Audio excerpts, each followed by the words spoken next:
നമ്മൾ പൊതിച്ചോറ് തുറക്കുന്ന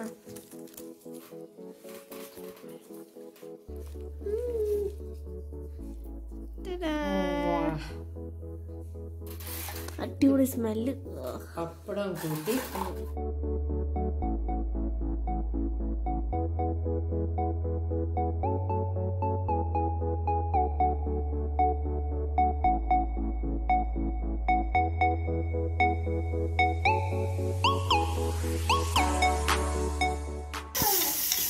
കയ്പൊക്കെ വേവിച്ചിട്ട് ഞാൻ കുറച്ച് വെളിച്ചെണ്ണ വെച്ചിട്ടുണ്ട്.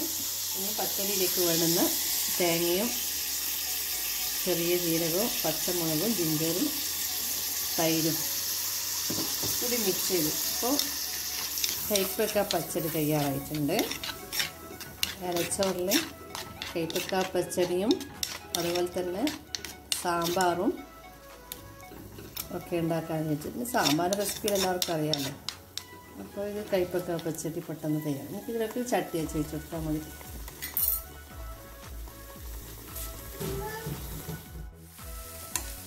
ചെമ്മീൻ ഫ്രൈക്ക് ഞാനെൻ്റെ മഞ്ഞളും മുളകും കൂടി ചെമ്മീൻ വേവിച്ചിട്ടുണ്ട്. വെളിച്ചെണ്ണ ഒഴിച്ചെടുക്കാം. ഇനി ഇതിലേക്ക് ഒനിയൻ കട്ട് ചെയ്തിട്ടുണ്ട്. ഇതൊന്ന് നല്ലോണം ഫ്രൈ ആക്കിയെടുക്കാം. അങ്ങനെ നമ്മളെ ചെമ്മീൻ്റെ ഐറ്റം കൂടി തയ്യാറാക്കി നല്ലോണം ഫ്രൈ ആണിത്. ഇത് ഫ്രൈ ആയിട്ട് ലാസ്റ്റ് കാണിക്കാം. ഇതിപ്പോൾ രണ്ടാമത്തെ ഐറ്റം മൂന്നാമത്തെ ഐറ്റം തേങ്ങ ആയിട്ടുണ്ട്. പിന്നെ ഇവിടെ സാമ്പാർ ചട്ടി വെച്ച് വെച്ചിട്ടുണ്ട്. പിന്നെ നേരത്തെ ആക്കിയ പച്ചടി കയ്പക്ക പച്ചടി. ഇനി രണ്ട് ഐറ്റം കൂടി ഉണ്ട്, ചമ്മന്തിയും തോരനും. അതുകൂടി ആയ നമ്മുടെ ഇല സ്പെഷ്യൽ ഐറ്റം ആയിട്ടുണ്ട്. മൂന്നാമത്തെ ഐറ്റം ആക്കിയിട്ടുണ്ട്.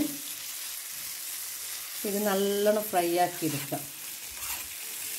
സാമ്പാർ തേങ്ങയൊക്കെ നമ്മളൊന്ന് റെസിപ്പി ഇടണമെന്നില്ലല്ലോ, എല്ലാവർക്കും അറിയുന്നല്ലേ. പിന്നെ ചെമ്മീൻ്റെ അതുകൊണ്ട് ഞാൻ റെസിപ്പി ഇടുന്നത്. ഇത് നല്ലോണം ഫ്രൈ ആക്കിയിട്ട് അത് ഞങ്ങളിങ്ങനെയാണ് ഉണ്ടാക്കുക.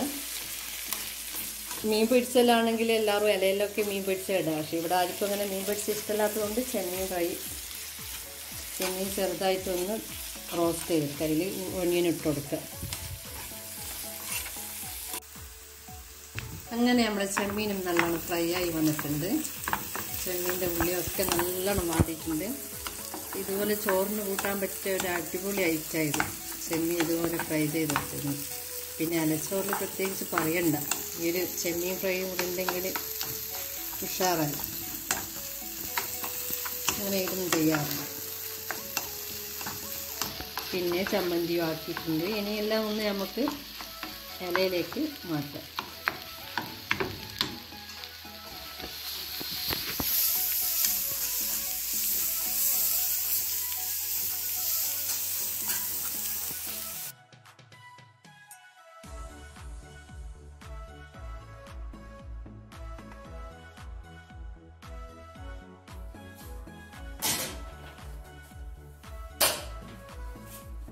ആദ്യം ചോറിട്ട് കൊടുക്കാം. പിന്നെ സാമ്പാർ കുറച്ച് ലൂസിലാണെങ്കിൽ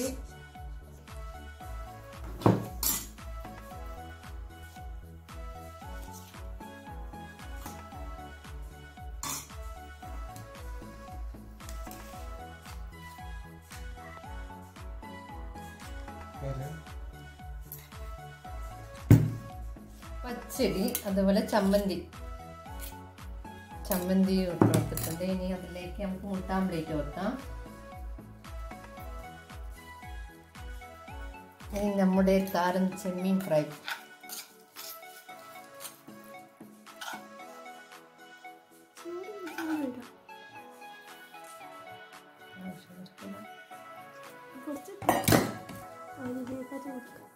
ഇനി ഒരു സൈഡിൽ കപ്പ.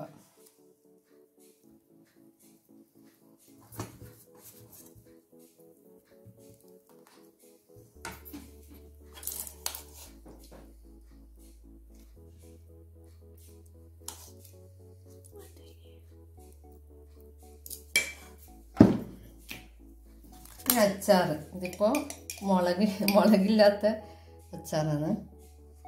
ഇതിൽ പച്ചമുളക് ഇട്ടതാണ്. ഇനി ഇതൊന്ന് പാക്ക് ചെയ്തിട്ട് നമുക്കൊരു 10-15 മിനിറ്റ് ഇത് പാക്ക് ചെയ്തിട്ട് അരമണിക്കൂർ വെച്ചാൽ ടേസ്റ്റ് ഉണ്ട്. അരമണിക്കൂർ ഇതൊന്ന് പാക്ക് ചെയ്തിട്ട് ഇതുപോലെ വെക്കുക. ഇത് ചൂടോട് കൂടിയിട്ട് തന്നെ ഇതുപോലെ പാക്ക് ചെയ്ത് വെക്കണം. അതിന് ശേഷം മാത്രം അത് ഓപ്പൺ ആക്കി കഴിക്കാം.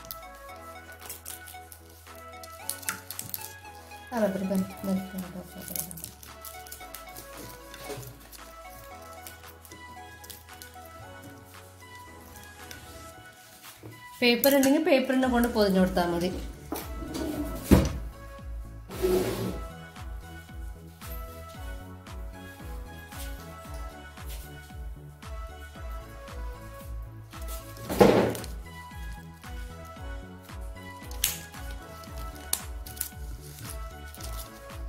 പൊതിച്ചോറ് തയ്യാറായിട്ടുണ്ട്. അരമണിക്കൂർ കഴിഞ്ഞിട്ട് നമുക്ക് ഇത് ഓപ്പൺ ആക്കി നോക്കുമ്പോൾ മനസ്സിലാവും അതിൻ്റെ ടേസ്റ്റും മണവും. അതിനുശേഷം കഴിക്കാം. ഇപ്പോൾ വെച്ചിട്ട് 1 മണിക്കൂറായി. ഞാൻ 5 പേക്കാണ് ഉണ്ടാക്കിയത്. ഇവിടെ 5 ആളായതുകൊണ്ട് 5 പേക്കാക്കിയിട്ടുണ്ട്. ഇത് 1 മണിക്കൂറോളം തന്നെ വെക്കണം. എന്നാലാണ് നമുക്കതിൻ്റെ ഇലൻ്റെ സ്മെല്ലും ചോറിലേക്ക് പിടിച്ചിട്ട് ആ ചോറ് തുറക്കുമ്പോൾ ആ സ്മെല്ലിങ് വരണം. പിന്നെ കഴിക്കാനും ഭയങ്കര ടേസ്റ്റ് ആയിരിക്കും. നമുക്കിതൊന്ന് ഓപ്പൺ ആക്കുക, ഓരോന്ന് മാറ്റി വെക്കാം.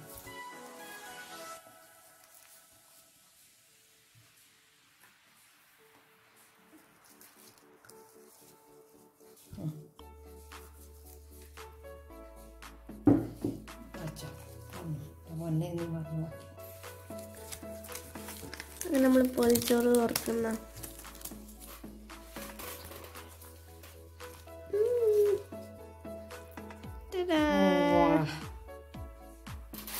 അടിപൊളി സ്മെല്ല്.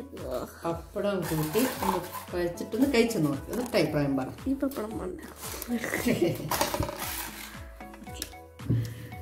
ഇതാണ് നമ്മളെ എല്ലാം ഇതിലുണ്ട്. ഇപ്പൊ നമുക്ക് തിന്നോക്കല്ലേ, ആരും കൊതി വെക്കല്ലേ, ഇത് കുഴച്ച് തിന്നാം.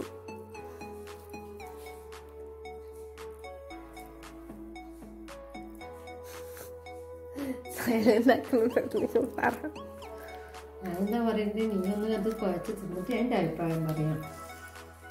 പൊതിച്ചോറ് പണ്ടുള്ള കാലത്തെല്ലാം ഭയങ്കര അല്ലേ ഫേമസ് ആയിട്ടുള്ളല്ലേ. ടേസ്റ്റ് ഇപ്പോൾ ഉണ്ടോ നോക്കുന്നു കഴിച്ചിട്ട്. നിനക്കൊന്നും അറിയാൻ പറ്റാത്ത സാധനം. രണ്ടാമത്തെ പൊതിച്ചോറ് ഓപ്പൺ ആക്കിയിട്ട് നോക്കുക. വാ,